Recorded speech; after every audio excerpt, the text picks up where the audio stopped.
नमस्कार मित्रों, आप सभी का हार्दिक स्वागत है मेरे YouTube चैनल पर। कृपया आप चैनल पर पहली बार हो तो प्लीज़ चैनल को सब्सक्राइब जरूर कीजिएगा। आज मैं चर्चा करने वाली हूँ कुंभ राशि के जातकों के लिए जुलाई 2024 कैसा रहेगा। पूरे महीने की चर्चा करूँगी। इस महीने में ग्रहों की स्थिति आपके लिए किस तरह के परिवर्तन लेकर आएगी, जानेंगे सब कुछ विस्तार से।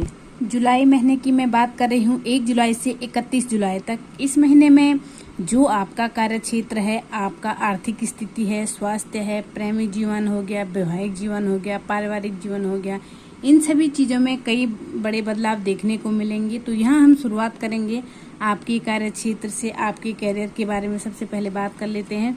कैरियर की अगर बात करूँ तो कैरियर का जो हाउस होता है वो 10th हाउस होता है, और 10th हाउस की स्वामी कौन है? मंगल।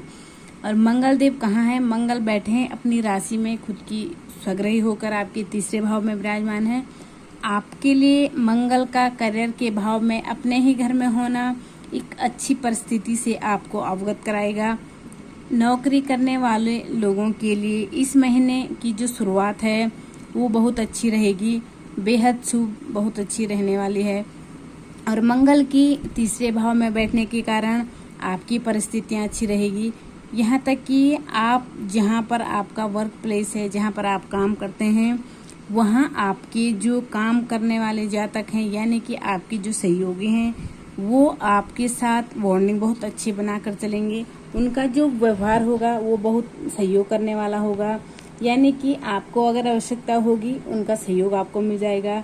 और आप अपने काम में, अपनी नौकरी में बहुत अच्छे प्रदर्शन कर पाएंगे। हालांकि लग्न में शनि महाराज बैठे हुए हैं और शनि वक्री भी हो चुके हैं, 29 जून को वक्री हो जाएंगे। शनि की जो दृष्टि है, दृष्टि तीसरे भाव पर भी है, 10वें भाव पर है, तो थोड़ी मेहनत जरूर करनी पड़ सकती है शनि की दृष्टि के कारण। लेकिन उस मेहनत को जब आप करेंगे तो उसका फल आपको जरूर मिलेगा।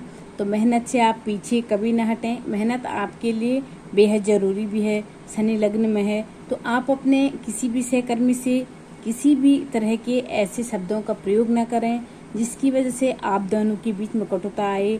क्योंकि आपको एक चीज़ की तरफ जरूर ध्यान रखना है कि आपके वर्क प्लेस पर अपने सहकर्मियों से व्यवहार जो है वो मधुर बनाना है, तभी महीना आपके हित में रहेगा। क्योंकि इस महीने में वो आपके बेहद काम आने वाले हैं।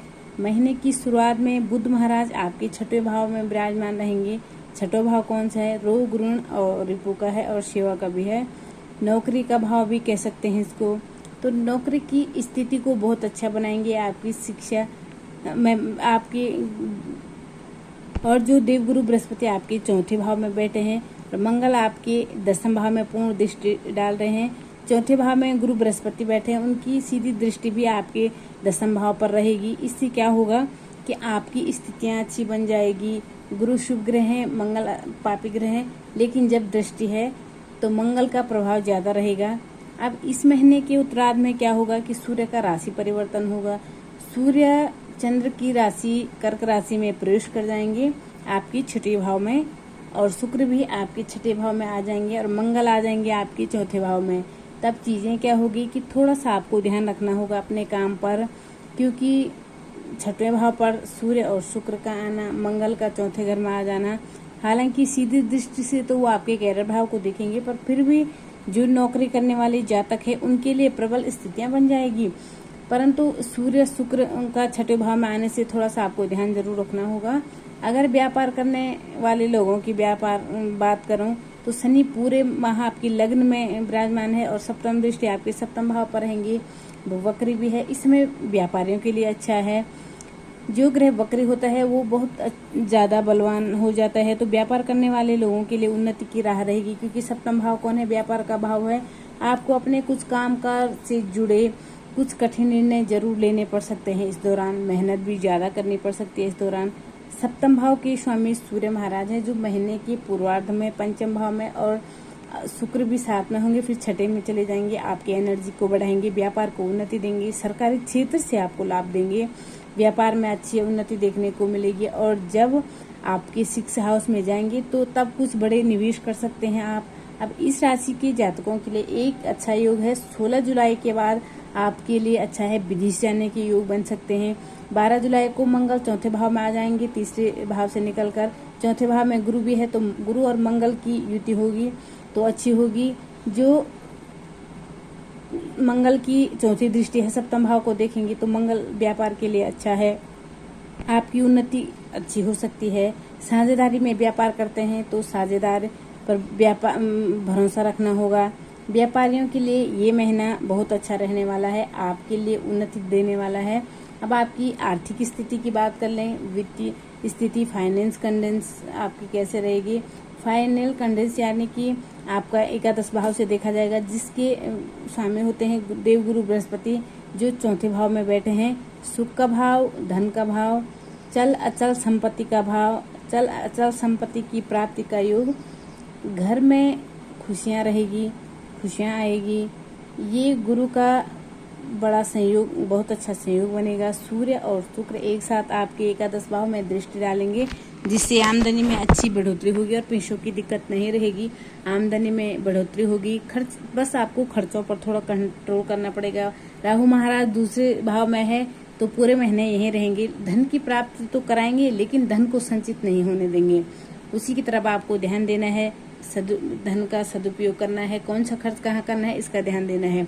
बुध महाराज छठे भाव में बैठे हैं, आवश्यक खर्च के योग तो बंद हैं, आवश्यक खर्चों के योग हैं। ये महीने के उत्तरार्ध में सूर्य और शुक्र छठे में बैठेंगे और द्वादश भाव से संबंध बनाएंगे। द्वादश भाव है 12वां भाव, यानी कि हमारे खर्च का भाव। जब इससे संबंध बन जाएगा तो खर्चे ज्यादा बढ़ जाएंगे, और खर्चे ज्यादा बढ़ जाएंगे तब आपको टेंशन भी हो सकती है। तो कहने का मतलब ये है कि थोड़ा सा खर्चों पर कंट्रोल करेंगे तो ये महीना आर्थिक स्थिति के लिए भी अच्छा है। शेयर मार्केट से आप जुड़े हैं तो 19 जुलाई को जब बुध सप्तम भाव में आ जाएंगे तो तब आपके लिए शेयर मार्केट के लिए बहुत अच्छा है। वहां पर अगर आप जुड़े हुए हैं, शेयर मार्केट में निवेश करते हैं तो आपको अच्छे परिणाम मिलेंगे। अब रिश्तों की बात कर लेते हैं। पारिवारिक जीवन, वैवाहिक जीवन, प्रेम के स्वामी पंचमेश बुध यानी कि छठे में विराज में है, उनके ऊपर मंगल की दृष्टि भी है, तो पंचम भाव में सूर्य शुक्र है, एक साथ बैठे हुए हैं।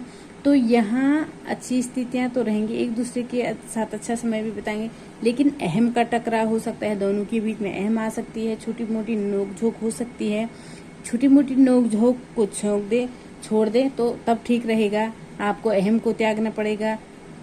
महीने के उत्तरार्ध में जब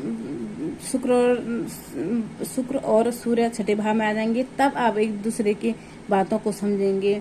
ये समय आपके प्रेम को एक अलग दिशा लेके जाएगा, आप एक दूसरे को महत्व देंगे और जीवन भर साथ निभाने का वादा भी करेंगे। विवाहित लोगों की बात करें तो सप्तम भाव विवाह का होता है और शनि की दृष्टि पूरे महीने इस पर रहेगी, तो वैवाहिक संबंधों के लिए बहुत अच्छा नहीं कह सकते हैं, लेकिन एक अनुशासित जीवन आप जी पाएंगे। एक दूसरे को जितना सम्मान देंगे, इतना दूसरे को बराबर सम्मान दे, एक दूसरे की आवश्यकताओं की पूर्ति करें, तभी आपका वैवाहिक जीवन इसमें अच्छा रहेगा। हालांकि सप्तम भाव के स्वामी जो होते हैं वो सूर्य होते हैं और सूर्य महाराज पंचम में बैठे हुए, तो तब ठीक है, मधुर प्रेम में मधुरता आएगी आपकी। जब ये छठे में चले जाएंगे तब छोटी मोटी बातें नोक-झोंक हो सकती है, छोटी मोटी समस्याएं, छोटी मोटी बातों पर झगड़ा हो सकता है, तब आपको ध्यान रखना है। पारिवारिक जीवन की अगर बात करूं तो दूसरे भाव परिवार का भाव है। अब दूसरे भाव में राहु बैठे हुए हैं और राहु महाराज आपको कुछ भी बोलने वाला बना सकते हैं, यानी कि आप कुछ भी कह सकते हैं किसी से भी, तो थोड़ा बातों पर ध्यान दें, निर्मल मन रखें, अच्छा सोचें, अच्छा कहें। इसी से आप अपने परिवार में एक पोजीशन ठीक कर सकते हैं और पारिवारिक स्थितियों को ठीक कर सकते हैं। दूसरे भाव के स्वामी गुरु बृहस्पति चौथे में विराजमान है, तो परिवार की तरफ से सुख शांति रहेगी, प्रेम भी बढ़ेगा। अब चौथे भाव के स्वामी शुक्र हैं जो पंचम और छठे भाव में रहेंगे पूरे महीने, तो पिता से कुछ कहासुनी हो सकती है, नोक-झोंक भी हो सकती है, थोड़ा ध्यान रखिए। इसलिए आप चीजों को ध्यान रखना होगा। ओवरऑल कहेंगे तो ठीक ठाक रहेगा। परिवार के साथ आपको सुख की प्राप्ति होगी, प्रेम भी बढ़ेगा और पारिवारिक जीवन में खुशहाली भी रहेगी। छोटी छोटी चीजों को अगर अवॉइड करेंगे तो। अब आपके स्वास्थ्य की बात करूं तो स्वास्थ्य, एक तो खाने पीने पर ध्यान दें, लापरवाही अगर आपने करते हैं तो तब चीजें आपको परेशान भी कर सकती है।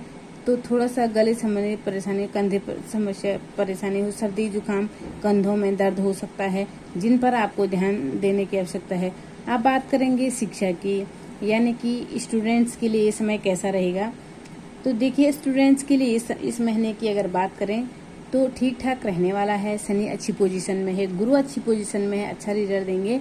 तो आप ध्यान देंगे अपने पढ़ाई पर, अपने कुछ एडमिशन को लेकर कुछ आपको परेशानी थी, चिंता थी, तो वो अब आपकी दूर हो जाएगी। विद्यार्थियों के लिए महीना बहुत अच्छा है, बेरोजगारों के लिए तो महीना बहुत अच्छा है।